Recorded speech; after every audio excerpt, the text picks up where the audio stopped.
Assalamualaikum warahmatullahi wabarakatuh. Selamat pagi. Gimana nih kemarin pada liburnya? Pada happy? Kemarin cuacanya bagus ya, nggak hujan gitu. Maksudnya cukup lah. Tapi ya mungkin pasti gerah panas ya. Nah, gimana kabarnya hari ini? Selamat beraktivitas, tetap semangat. Apa sih aktivitas seperti biasanya? Jangan lupa jaga kesehatan, jaga keselamatan. Nah, di sini aku baru sarapan ini sarapan gue ya. Ada telur, ada talas, ada ubi. Nah, ini susu kedelai.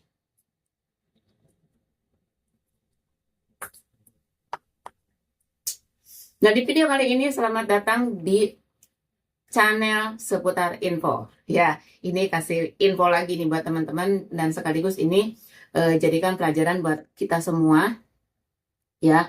Jika tidak paham jangan sekali-kali mendandatangani. Seperti itu ya kalau kita tidak paham.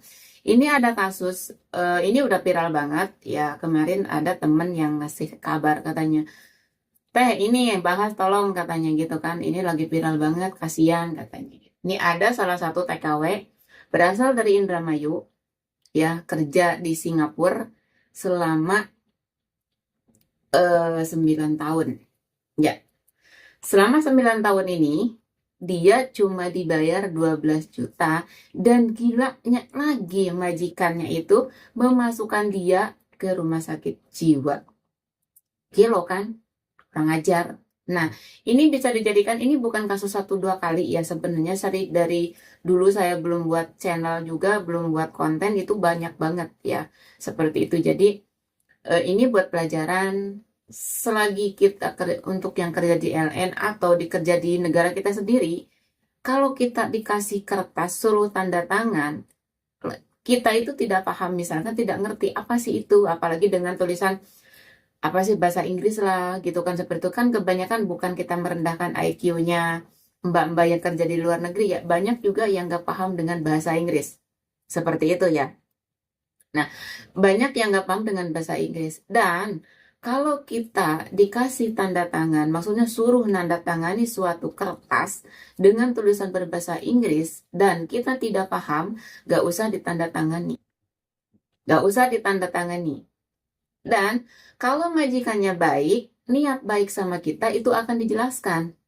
Ya, walaupun kita misalkan dengan bahasa negara masing-masing, misalkan Singapura dengan bahasa Inggris, Hong Kong dengan bahasa Kantonis, Taiwan dengan bahasa Mandarin, itu kan bahasa kita paham. Seperti itu ya, seperti itu. Jadi kalau kita tidak paham, jangan sekali-kali tanda tangan. Kalau tidak paham, misalkan nih majikan itu, udah kamu nih ngasihin kertas misalnya gitu kan, udah kamu tanda tangan. Nah kita itu mikir, ini apa ya gitu kan, gak usah tanda tangan.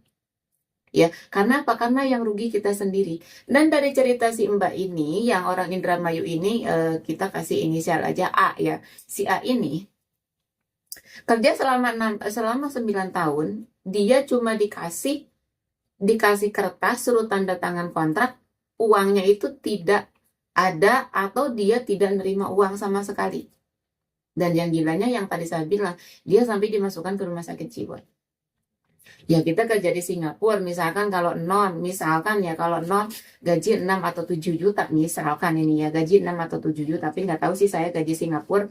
Yang tahu gaji Singapura itu untuk kayak Hong Kong itu, kemarin teman saya karena ada di Singapura, dia hampir sama dengan gaji Hong Kong. Ya, seperti itu. Jadi jika kita tidak tidak paham, jangan sekali-kali mentandatangani. Karena yang rugi diri kita sendiri. Seperti itu. Dan kita juga harus, maksudnya kalau majikan kita juga baik, niatnya baik sama kita, nggak akan nggak punya niatan untuk menipu kita, dia akan menjelaskan bahwa kamu tanda tangan kontrak, uang kamu udah dimasukkan ke rekening, ini resi masukkan ke rekeningnya, gitu kan. Ini kamu tinggal tanda tangan aja, itu baru oke.